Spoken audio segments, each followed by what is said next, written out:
सो तुमको इस क़यामत से ऐसे शख्स से बाज न रखने पाऊँ जो इस पर ईमान नहीं रखता और अपनी नफसानी ख्वाहिश पर चलता है। सो तुमको उस क़यामत से ऐसे शख्स बाज ना रखने पावे जो इस पर ईमान नहीं रखता और अपनी नफसानी ख्वाहिश पर चलता है कि कहीं तुम उसकी फ़िक्र की वजह से तबाह ना हो जाए। यानी जो ईमान नहीं लाता है ना, उसके बारे में फ़िक्र करते करते आप तबाह ना हो जाए। तो वो फ़िक्र करने की ज़रूरत नहीं। अल्लाह का जो हकाम है, मैसेंजर है, उनको पहुंचा दो बस, माने ना माने उसके ऊपर इतना गम मत खाओ। ये कुरान इसलिए नाजिल नहीं हुआ कि तुम गम के मारे बिल्कुल रोते रहो और गम के मारे तबाह और बर्बाद हो जाओ, ये नहीं।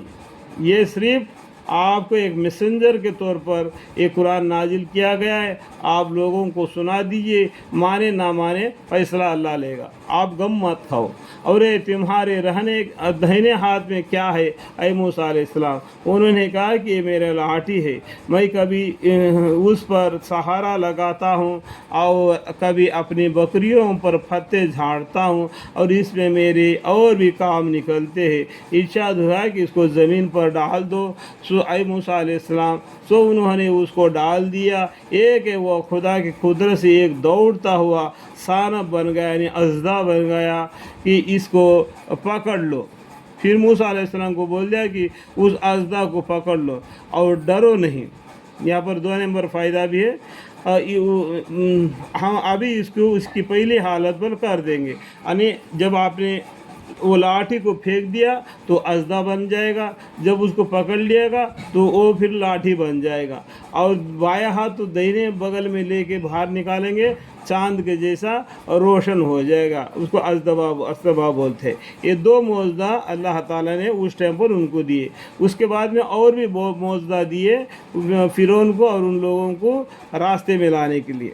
ठीक है, आगे बढ़कर आपको मालूम पड़ जाएगा। और तुम अपना दाहिने हाथ अपने बायां बगल में, यानी दाहिने हाथ को अपने बायां बगल में दे लो, फिर निकालो। वह भला किसी ऐब यानी भला किसी मर्ज बरस वगैरह की निहायत ही रोशन होकर निकलेगा। यानी दाहिने हाथ का जो चौड़ा करके दाहिने हथेली को बाएं बगल में लेके फिर बाहर निकालो, बिल्कुल एक चांद जैसा चमकता रहेगा हाथ। ये दूसरी निशानी हो गई, ताकि हम तुमको अपनी कुदरत की बड़ी निशानियों में से बाद निशानियाँ दिखलाए। अब ये निशानियाँ लेकर तुम फ़िरौन के पास जाओ। तुम मतलब क्या है? मूसा अलैहिस्सलाम, ठीक है, के पास जाओ। वह बहुत जल्द हद से निकल गया है। अर्ज़ किया ऐ मेरे रब, मेरा सीना यानी हौसला, यानी उनका जो दिल में डर था, उस डर को निकाल दो। क्योंकि इसे बचपन में फ़िरौन के पास ही पाले गए थे ना मूसा अलैहिस्सलाम, तो इसलिए बोलते हैं कि मेरा सीने को यानी हौसला को बुलंद फ़राख कर दो। फ़राख मतलब क्या है? बुलंद कर दो। और मेरी ये काम तबलीग का आसान फरमा दो। अल्हम्दुलिल्लाह, आमीन। और मेरी ज़बान पर से लकनत की बस्तगी हटा दीजिए, यानी नत्ती जैसा बात कहते हैं ना, क्योंकि बचपन में उन्होंने अंगार मुंह में ले लिया था मूसा अलैहिस्सलाम, मालूम है इसका किस्सा।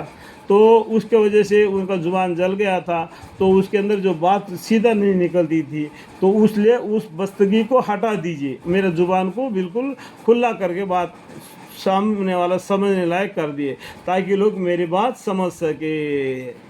ये दुआ में भी आपको मांगना बेहतरीन दुआ है। क़ाल रब्बि इश्रह ली सदरी वयस्सिर ली अमरी वाहलुल उक़दतम मिन लिसानी यफ़क़हू क़ौली। उसके बाद उन्होंने क्या किया? और मेरे वास्ते मेरे कुनबा में से एक माना मुकर्रर कर दीजिए, यानी हारून अलैहिस्सलाम को मेरे भाई है, उनके ज़रिए से मेरी क़ुव्वत को मुस्तहकम कर दीजिए, यानी और उनको मेरे इस तबलीग के काम में शरीक कर दीजिए। यानी मूसा अलैहिस्सलाम ने दुआ मांगी कि वो अपनी ज़ुबान को जो बात है अच्छी तरीके से निकले, सामने वाला समझ सके, और मेरा तबलीग को आसान कर दीजिए, मेरा सीने को फ़राख कर दीजिए, और मेरा भाई हारून अलैहिस्सलाम को भी पैगंबर बना दीजिए, ताकि हम एक दूसरे के साथ रहकर तबलीग में आपका काम करें। इस तरीके से अल्लाह ताला से मूसा अलैहिस्सलाम ने दुआ मांगी। अल्हम्दुलिल्लाह।